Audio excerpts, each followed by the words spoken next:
రాత్రి శివాయ్ జైల్లో అస్సలు నిద్రపోలేకపోయాడు. ఆ రాత్రి అతనికి ఒక యుగంలా అనిపించింది. నీ భర్త పనికి మాలినవాడు, నేను కాదు. నీకెంత డబ్బు కావాలి? 1 కోటి, 2 కోట్లు, 10 కోట్లు నేనిస్తా. కానీ నాదొక కండిషన్. నీకు 2 కోట్లు కావాలంటే నువ్వు నాతో ఉండాలి.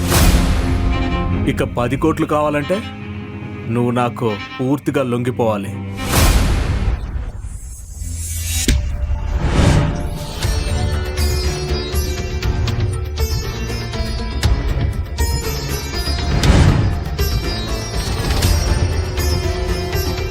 You are all mad.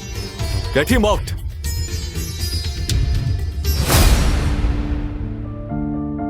Shivay నందినిని ప్రేమించాడు. ఆమె అతని చిన్ననాటి ప్రేమికురాలు. వారికి పెళ్ళై 3 సంవత్సరాలైంది. కానీ తను ఒక నార్మల్ పర్సన్ కావడంతో నందిని అతన్ని విపరీతంగా హేట్ చేసింది. ఈ పెళ్లి ఆమె తాతయ్య తనకు ఇష్టం లేకుండా చేశాడు. ఆమెకు ఎప్పుడూ ఒక రిచ్ భర్త కావాలి. శివాయ్ ఆమెకు ఎప్పుడూ లగ్జరీ లైఫ్ను ఇవ్వలేదు. నందిని కూడా అతన్ని ఎప్పుడూ భర్తగా యాక్సెప్ట్ చేయలేదు. కానీ శివాయ్ ఎప్పుడూ హోప్ని వదులుకోలేదు. తన ప్రేమను ఎప్పటికైనా యాక్సెప్ట్ చేస్తుందనే ఆశతో ప్రతివారం ఆమెకు ఒక రోజు ఇచ్చేవాడు.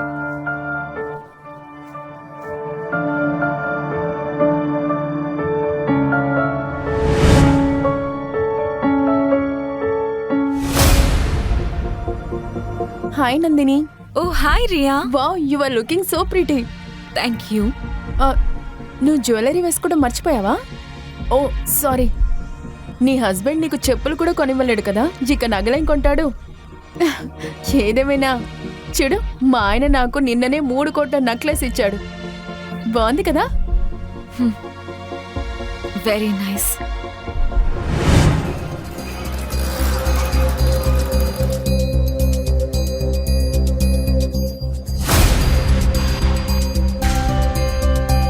మేజర్ శివాయ్, ఫైనల్ గా మిమ్మల్ని కనిపెట్టాము.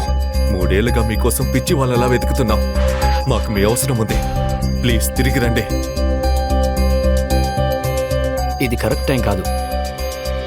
ప్రస్తుతం నా వైఫ్ని కాపాడుకోవడం నాకు చాలా ముఖ్యం. ఇప్పుడు వెళ్ళిపోండి.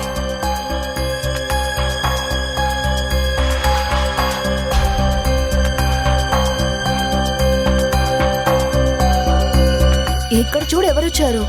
నందని భర్త. నువ్వేమైనా చెప్పు కానీ అతని అందం, తీక్షణమైన కళ్ళు, seriously too hot to handle. నువ్వు అతని అందంతో ఆవకాయ పెడతావా ఏంటి? నువ్వు అతని అందాన్ని చూసి వరల్డ్ టూర్ చేయలేవు. దానికి జేబు కూడా ఫుల్గా ఉండాలి. అది ఇతనికి లేదు.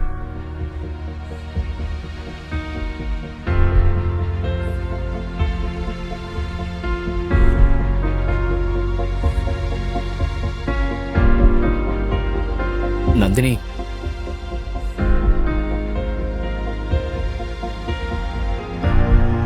నందిని, నేను నీతో ఇంపార్టెంట్ విషయం మాట్లాడాలి. హే వదులు నన్ను. నీకిక్కడేం పని అసలు? నందిని, పక్కకెళ్ళి మాట్లాడుకుందామా? నేను నా గురించి అన్ని విషయాలు చెప్పాలనుకుంటున్నాను. ప్లీజ్ నాతో రా. ఇంకా ఏం చెప్తావు నువ్వు నాకు? 3 ఏళ్లుగా వింటున్న మాటలే కదవన్నీ. కానీ ఇప్పుడు నువ్వు ఇక్కడి నుంచి వెళ్ళిపోతే చాలా మంచిది. ఇక్కడి నుంచి వెళ్ళు. I say go.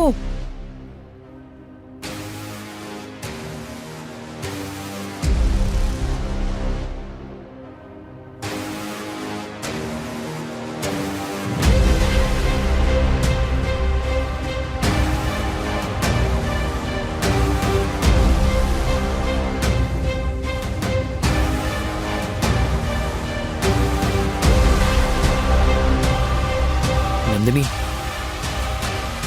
Nandini, last time నా మాట విను ప్లీజ్. నేను నీకంతా క్లియర్గా చెప్పాలనుకుంటున్నాను. నేను చెప్పేది అర్థం చేసుకోవడానికి ప్రయత్నించు. ఒక్క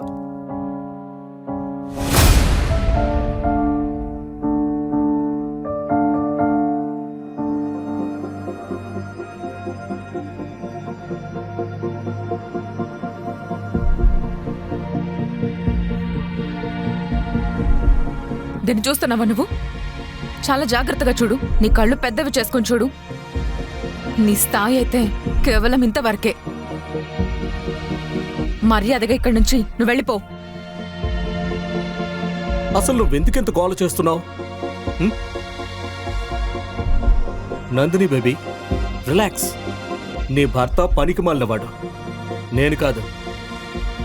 నీకెంత డబ్బు కావాలి? 1 కోటి, 2 కోట్లు, 10 కోట్లు నేనిస్తాను. ఏంటి, నువ్వు నాకు హెల్ప్ చేస్తావా? Obviously I'm your friend. కానీ నాదొక కండిషన్. నీకు 2 కోట్లు కావాలంటే నువ్వు నాతో ఉండాలి. ఒకవేళ 10 కోట్లు కావాలంటే నువ్వు పూర్తిగా నాకు లొంగిపోవాలి. కానీ దేవ్ తన మాట పూర్తి చేసే లోపే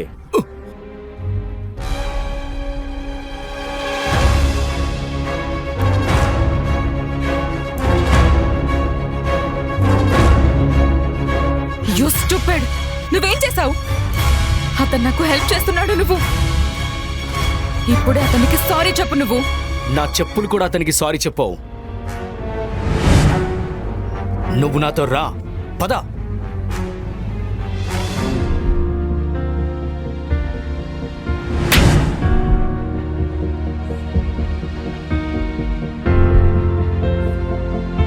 శివాయ్ నందినిని చూస్తూ ఉండిపోయాడు. 3 ఏళ్లుగా తాను ప్రేమించిన వ్యక్తి ఇంత స్వార్థపర్రాలు, కృతజ్ఞత లేనిదని అతను నమ్మలేకపోయాడు. 12 ఏళ్ల క్రితం నందినిలా లేదు ఆమె. అంత అమాయకురాలు, మంచి మనసున్న అమ్మాయి ఎలా ఇంతలా దిగజారిపోయింది? ఇక్కడ శివాయ్ మహేశ్వరి ఎవరో? నేనే శివాయ్.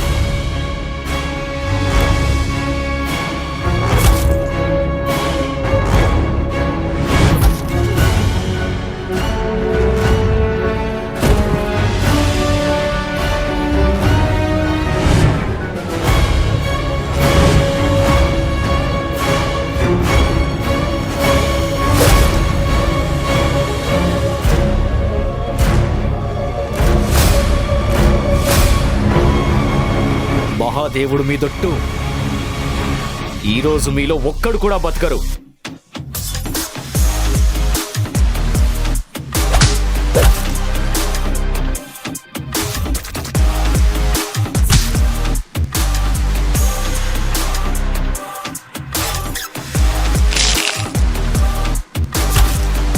ఒకేసారి అంతమంది బాడీగార్డ్స్ ను కొట్టడం మామూలు విషయం కాదు. అందరూ శివాయ్కు పిచ్చి పట్టిందని అనుకున్నారు. 20 సెకండ్లలో శివాయ్ అందరినీ నేలకేసి కొట్టాడు. అతనికి కూడా కొద్దిగా గాయాలయ్యాయి. కానీ అతను ఉక్కులా నిలబడ్డాడు. ఇంతలో దేవ్ పిలిచిన పోలీసులు వచ్చారు. నందిని ఏదో చెప్పేలోపే పోలీసులు శివాయ్ని తీసుకెళ్లారు. అతని జీవితం ఈ రోజుతో నాశనం అయిపోయింది. అతని చిన్ననాటి ప్రేమ అతని మనస్సుని, నమ్మకాన్ని, గర్వాన్ని ముక్కలు చేసింది. అతని మనసులో ఒకే ప్రశ్న మెదులుతోంది. అతను పాకిస్తాన్ నుంచి ప్రేమించిన అమ్మాయి ఆమెనా?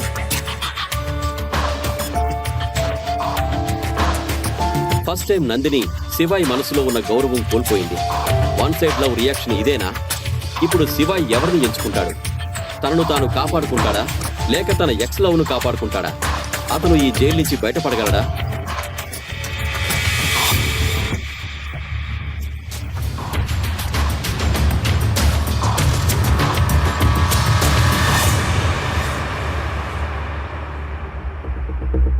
మరోవైపు అర్ధరాత్రి ఇంటికి వెళ్లిన నందిని కోపంతో రేఖ రూమ్ డోర్ ను బలవంతంగా తట్టడం మొదలుపెట్టింది. అమ్మా, అమ్మా తలుపు తీ. నాకు నిద్ర పట్టక చేస్తుంటే నువ్వు ప్రశాంతంగా పడుకున్నావా? ఏంటి బేబీ, అర్ధరాత్రి ఎందుకు ఇలా అరుస్తున్నావు? నువ్వు పార్టీకి వెళ్ళావు కదా, ఎవరైనా ఫైనాన్షియల్ గా హెల్ప్ చేశారా? హెల్ప్ సంగతి పక్కన పెట్టేయ్. నా పనికి మాలిన మొగుడు అందరి ముందు గొడవ చేశాడు. ఇప్పుడు నాకు ఎవరూ హెల్ప్ చేయడం లేదు. అందరూ కూడా మొహం చాటేశారు. నందిని తన తల్లికి క్లబ్ లో జరిగిన ఇన్సిడెంట్ చెబుతుంది. ఇదంతా మీ తాతయ్య వల్లే వచ్చింది. అతను నీకు శివాయ్తో బలవంతంగా పెళ్లి చేశాడు. ఒకవేళ నేను అతన్ని ఆపి ఉంటే గనక ఈ పరిస్థితి వచ్చేది కాదు. చాలు, ఇంకా చాలు. నేను శివాయ్తో ఒకే ఇంట్లో అస్సలు ఉండలేను. నాకు అతని నుండి డివోర్స్ కావాలి. కానీ బేబీ, మనం డివోర్స్ ఎలా ఇస్తాం? ఆ పెద్దయిన కాంట్రాక్ట్ నీకు గుర్తుందా? అందులో స్పష్టంగా రాసుంది, నువ్వు శివాయ్కి డివోర్స్ ఇస్తే బజాజ్ కుటుంబ ఆస్తిలో సగం అతనికి ఇవ్వాల్సి ఉంటుంది. ఇంకా పనికి మాలిన శివాయ్ తన ఖాళీ జేబులు మన డబ్బుతో నింపుకోవాలనుకుంటున్నాడు. లేదమ్మా, ఇదే కరెక్ట్ టైం. నేనేం చేస్తున్నానో నాకు తెలుసు. నువ్వు నన్ను నమ్ము చాలు. ఆ మాటలతో నందిని ఫేస్లో ఒక రకమైన కోపం కనిపించింది.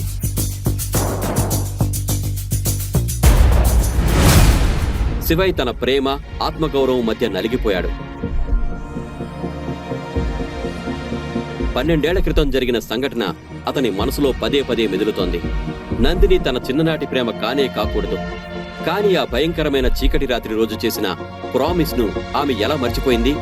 ఈ ఆలోచనతో ఆ చిన్ననాటి అమ్మాయి అమాయక ముఖం, ఆమె అందమైన లోతైన కళ్ళు, తీయని గొంతు అన్నీ శివాయి ముందు ఒక్కొక్కటిగా మెదలడం మొదలుపెట్టాయి.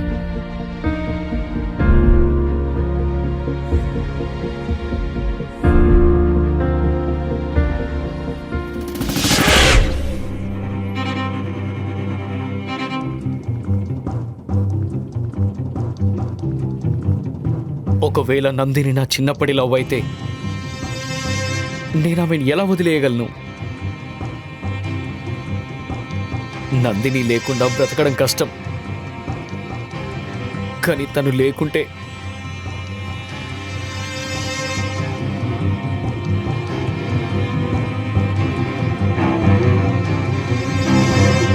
మరుసటి రోజు ఉదయం నందిని త్వరగా నిద్రలేచి రెడీ అవుతుంది. ఈ పనికిమాలిన విషయం నుంచి బయటపడే అవకాశం దొరికినందుకు ఆమె హ్యాపీగా ఉంది. అతనికి ఈరోజు బెయిల్ వస్తుంది అనుకుంటున్నాడు, కానీ నేను ఈరోజు అతనికి డివోర్స్ ఇస్తున్నాను. నేను లాయర్ని అతని బెయిల్ కోసం కాదు, అతని డివోర్స్ కోసం కలుస్తున్నాను. I'm so happy. నందిని మెట్లు దిగి కిందికొచ్చింది. అక్కడ ఆమె ఫ్రెండ్ యష్ అప్పటికే కూర్చుని టీ తాగుతున్నాడు. Yash Nandini school friend. School రోజుల నుంచి ఆమెను ఇష్టపడ్డాడు. రేఖ ద్వారా విడాకుల గురించి తెలుసుకుని నందినిని కలవడానికి వచ్చాడు. హే యష్ బాబు, ఎన్ని రోజులైంది నిన్ను చూసి? అదిగో నందిని వస్తుంది. హే, ప్లీజ్ సిట్ డౌన్. నువ్వేం చేస్తున్నావు? ఇంత కాస్ట్లీ కార్ కొన్నావు? ఎస్ ఆంటీ, యాక్చువల్లీ నాకు ప్రమోషన్ వచ్చింది. ప్రజెంట్ నా ప్యాకేజ్ 5 కోట్లు. వావ్. వావ్ చెప్పండి. బాబు, నువ్వు చాలా రెస్పాన్సిబుల్, క్యాపబుల్. ఆ శివాయ్ మన ఫ్యామిలీకి ఒక కళంకం. నిన్నొక నిజం చెప్పనా? ఇప్పటి వరకు నందిని శివాయ్ ఒకే బెడ్ మీద కూడా పడుకోలేదు. ఏం చెప్తున్నారు మీరు?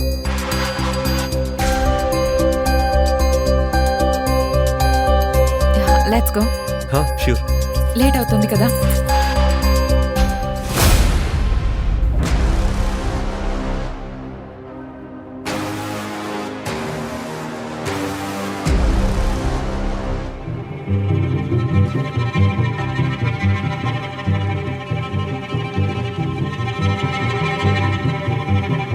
దేవ్ సార్, ఈ నార్మల్ ఇన్స్పెక్టర్ ఎందుకు గుర్తు చేసుకున్నారు? ఇన్స్పెక్టర్ గారు, మీతో ఒక చిన్న పని పడింది. తన అవమానానికి ప్రతీకారం తీర్చుకోవడానికి దేవ్ పోలీస్ స్టేషన్ కు ఫోన్ చేసి శివాయ్కు 3rd డిగ్రీ టార్చర్ ఇవ్వడానికి ఇన్స్పెక్టర్ కు లంచం ఇస్తాడు. ఒక్క నిమిషం పటేల్, ఆ సెల్ నంబర్ 3లో ఉన్న హీరో బట్టలు తీసేయండి. ఈరోజు అతనిలో ఉన్న వేడిని నేను తీసేస్తాను. సరే దేవ్ సార్, పని అయిపోతుంది.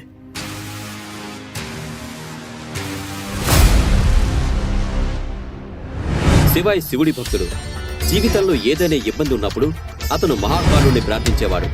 ఈ రోజు కూడా అతను ఒక మూలన కళ్ళు మూసుకొని ఓం నమః శివాయ అని జపిస్తున్నప్పుడు ఒక కానిస్టేబుల్ శివాయ్ దగ్గరకు వెళ్ళాడు. మహాకాలుడిని ఎందుకు విధ్వంసకుడు అంటారో తెలుసా? అధర్మం తన హద్దులు దాటినప్పుడు ఆయన తాండవం అన్నిటినీ నాశనం చేసి ఒక కొత్త ప్రారంభాన్ని తెస్తుంది. ఇప్పుడు ప్రపంచం మొత్తం శివాయ్ తాండవం చూడబోతోంది.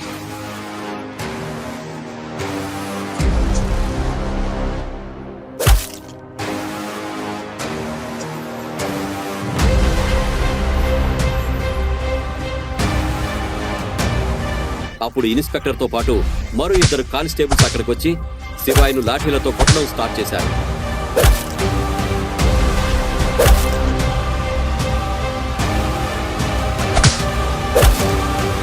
ఏ పాటిల్, వీటిని పైకి కట్టేయండి. కొద్ది నిమిషాల్లోనే కానిస్టేబుల్స్ అతని చేతులు కాళ్ళు కట్టి జైల్లో వేలాడదీశారు.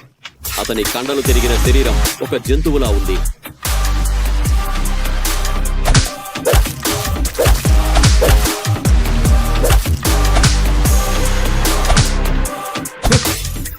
పొట్టు పాటిల్.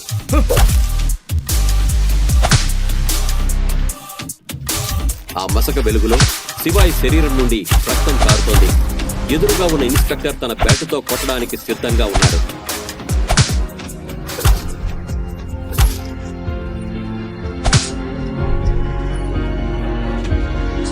కానిస్టేబుల్స్ చర్యలకు శివాయి పూర్తిగా సైలెంట్ అయిపోయాడు. కానీ ఇది ఒక పెద్ద తుఫానుకు వచ్చే ముందు ప్రశాంతతే. సడన్ గా ఆజాద్ నగర్ పోలీస్ స్టేషన్ వాతావరణం వేడెక్కింది. సరిగ్గా అప్పుడే ఒక కారు వచ్చి పోలీస్ స్టేషన్ ముందు ఆగింది.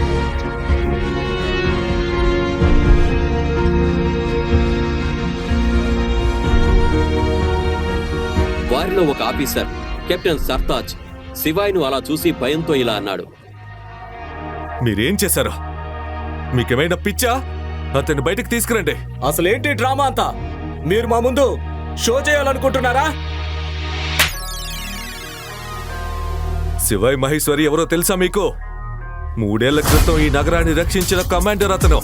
ఒకేసారి 735 మంది ఉగ్రవాదులను చంపిన యోధుడు. అతను ఇండియాలోనే అతిపెద్ద సీక్రెట్ ఏజెన్సీకి అధిపతి. అతను మేజర్ శివాయ్. లిజన్ ఇన్స్పెక్టర్, ఈ విషయం ఎవరికి తెలియకూడదు. ఆ పేరు వినగానే ఇన్స్పెక్టర్ గుండె ఒక్కసారిగా ఆగిపోయింది. హై లెవెల్ ఆఫీసర్ని రాత్రంతా హింసించాడు. ఇప్పుడు అతను చేసిన దానికి పర్యవసానం ఉంటుంది. ఇన్స్పెక్టర్ తన ఉద్యోగం పోతుందేమోనని భయపడ్డాడు. కొద్దిసేపటికే జైలు తాళం తీశారు. శివాయ్ తాడులు విప్పారు. అతన్ని గౌరవంగా బయటకు తీసుకొచ్చి ఒక కుర్చీలో కూర్చోబెట్టారు.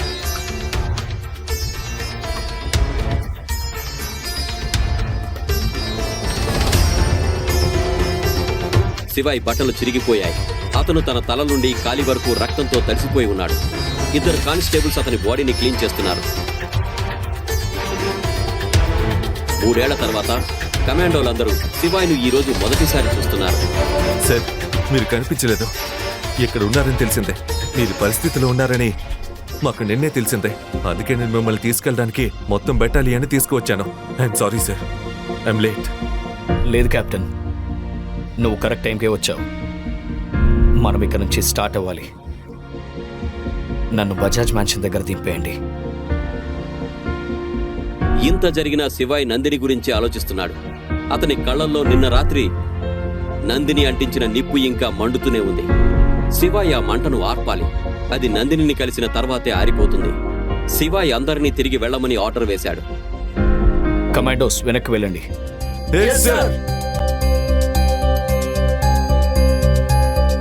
శివాయ్ పోలీస్ స్టేషన్ నుంచి బయలుదేరి త్వరగా కారులో కూర్చున్నాడు. కమాండోలందరూ అతని వెనక పరిగెత్తుకుంటూ వచ్చి కారులో కూర్చున్నారు.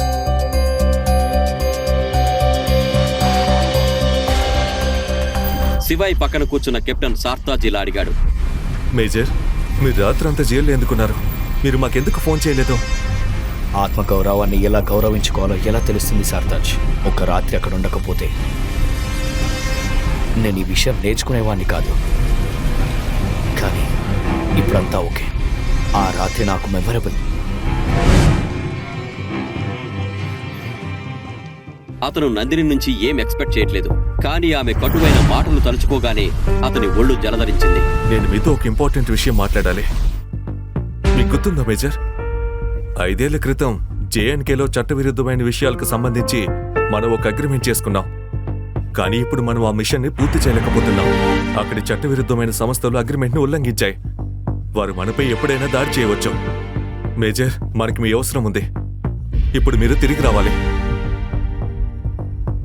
3 ఏళ్ల క్రితమే నేను ప్రపంచాన్ని వదిలేశాను సార్తాజ్.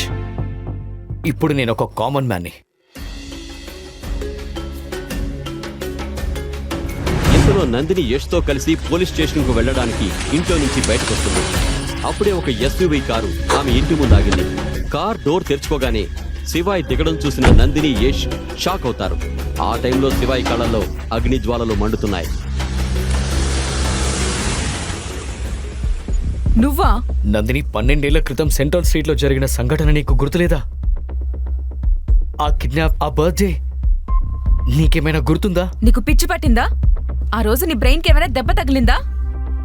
అసలు నువ్వెలా బయటకు వచ్చావు? నీకు బెయిల్ ఎవరిప్పించారు అసలు హా? ఎందుకు ఏమిటి ఎలా ఈ విషయాల గురించి నేను నీతో మాట్లాడాలనుకోవడం లేదు. ఈ జీవితం నాకు పెద్ద పాట నేర్పింది నందిని. ఒకవేళ నిన్న నువ్వు నన్ను అలా అవమానించి ఆ విధంగా ప్రవర్తించకపోతే బహుశా నేను ఆత్మగౌరవాన్ని గౌరవించడం నేర్చుకోకపోయేవాడిని. నీకు బాగా పిచ్చి పట్టినట్టుంది. హ, ఈ రోజు నువ్వున్న పరిస్థితి కారణం కేవలం నువ్వే, నేను కాదు. నేనైతే నీకు హెల్ప్ చేసి జైలు నుండి బయటకు తీసుకురావాలనుకున్నాను. స్టూపిడ్.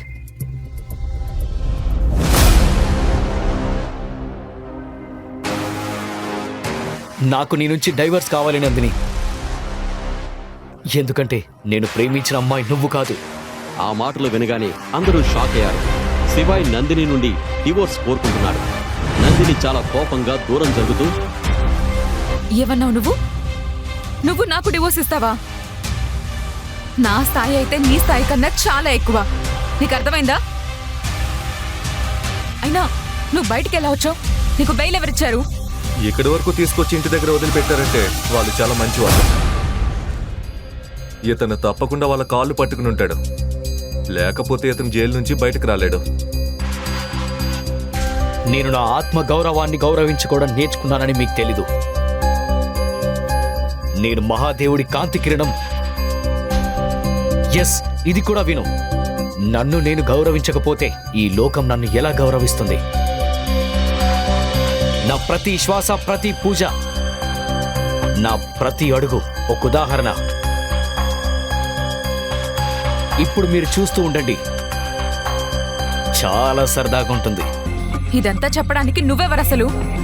ఇక్కడున్న వాళ్ళందరికీ తెలుసు నీ స్థాయి ఏంటో అని. పెద్దొచ్చాడండి నాకు నమ్మకం గురించి చెప్పడానికి. ఎస్, నేను నా రెస్పెక్ట్ కోల్పోయాను. నీ ముందు, నీ కుటుంబం ముందు, ఈ మొత్తం సిటీ ముందు కూడా. అది నా తప్పు. కానీ నా ప్రేమ నీకు కనిపించలేదు నందిని. నేను నీ కోసం చిన్న చిన్న ప్రయత్నాలు చేసేవాణ్ణి. నీకు ఏమీ కనిపించలేదు నందిని. జనాలతో మాటలు పడ్డం నాకు సరదా అనుకుంటున్నావా? నేను నిన్ను నిజంగా ప్రేమించాను, కానీ నీకది కనిపించలేదు. నీ తల్లి నీకు చూపించింది నీకు కనిపించింది, ఈ నగరం నీకు చూపించింది నీకు కనిపించింది. నువ్వు నా ప్రేమను ఎప్పటికీ అర్థం చేసుకోలేవు నందిని, ఎప్పటికీ. కానీ మహాకాలుడి మీదొట్టు నన్ను నేను మరింత అవమానపరుచుకోవాలనుకోవడం లేదు. శివాయ్ ఒక్క రోజులోనే చాలా బాధలు పడ్డాడు. అతని మనసులో ఉన్న బాధ అతని గాయాల బాధ కన్నా ఎక్కువగా ఉంది. కానీ ఆ సిగ్గులేని మనుషులు అతని పరిస్థితి గురించి ఆలోచించలేదు. నాకు నీ ప్రేమ ఎప్పుడు కూడా అవసరం లేదు. ఫస్ట్ రోజు నుంచే నువ్వంటే నాకు ఇష్టం లేదు. మా తాతయ్య అయితే నీలో ఏం చూసి బలవంతంగా నా పెళ్లి చేస్తారో తెలియడం లేదు. ఏమన్నావు నువ్వు? చిన్న చిన్న ఎఫర్ట్స్ ఏంటవి? నువ్వు నాకు లాస్ట్ టైం ఇచ్చిన గిఫ్ట్ ఒక డూప్లికేట్ ముత్యాల నెక్లెస్. అది డూప్లికేట్. వింటున్నావా? నాకు కేవలం నీ నుంచి విముక్తి కావాలంతే. విముక్తి తప్పకుండా లభిస్తుంది నందిని. ఎందుకంటే నీకు ఈ వ్యక్తి దొరికాడు కాబట్టి. శివాయ్ యష్ వైపు వేలు చూపించి నందినితో అన్నాడు, నేనెప్పటికీ ఇవ్వలేనన్ని అతను నీకిస్తాడు. నీకు విషయం చెప్పనా, నేను నీకంటే ఎక్కువ సంతోషంగా దాన్ని చూసుకుంటాను. నీకు తెలుసా, నా స్థాయి చాలా ఎక్కువ. నేను నీలాంటి వాడినైతే కాదు. రేపు నందిని బర్త్డే. చూడు, నందిని కోసం ఒక పెద్ద సర్ప్రైజ్ పార్టీ ఏర్పాటు చేయబోతున్నాను. అది చూసి అందరూ ఆశ్చర్యపోతారు. అప్పుడే ఆ గొడవ మధ్యలో రేఖ కూడా అక్కడికి వచ్చి నందిని చేతులు పట్టుకుని లోపలికి తీసుకువెళ్తుంది. బిచ్చగాళ్లతో నీకేం పని నందిని? పద.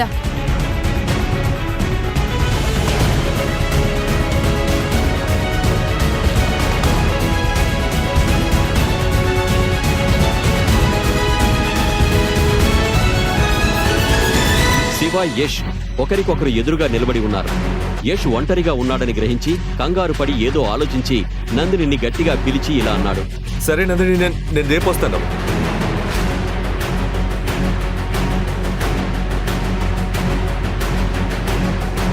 డివోర్స్కి రెడీగా ఉండు. ఇంకొకటి, నీ ఆటలో ఓడిపోకో. అతను అక్కడే నిలబడి ఆలోచిస్తున్నాడు. డబ్బుకు నిజంగానే ఒక వ్యక్తిని మార్చేంత శక్తి ఉందా?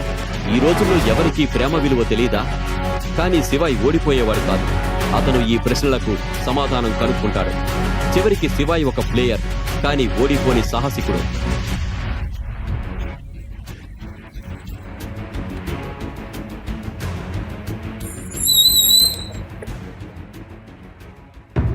శివాయి తన స్కూటర్ను ఒక ఖాళీ సందులో ఆపాడు.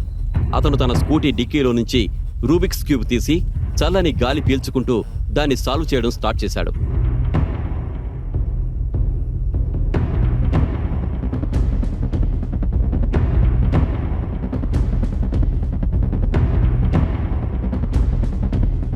అప్పుడే అతని కళ్ళల్లో ఒక మెరుపు కనిపించింది. అతనికి రూట్ దొరికింది.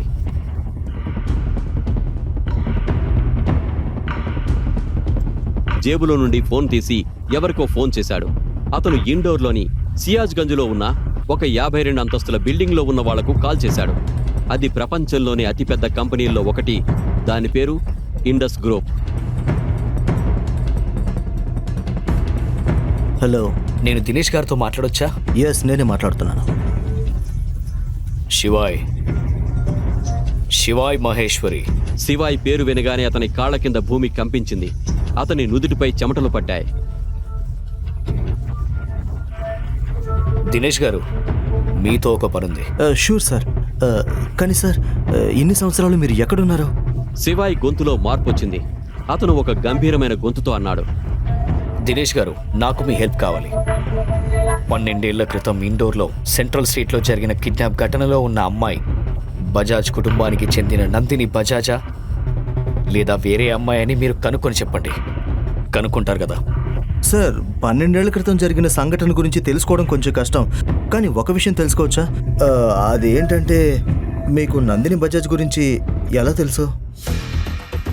నేను నందిని బజాజ్కి రేపు డివోర్స్ ఇవ్వబోతున్నాను. అండ్ నేను తిరిగి వచ్చానని అందరికీ చెప్పండి.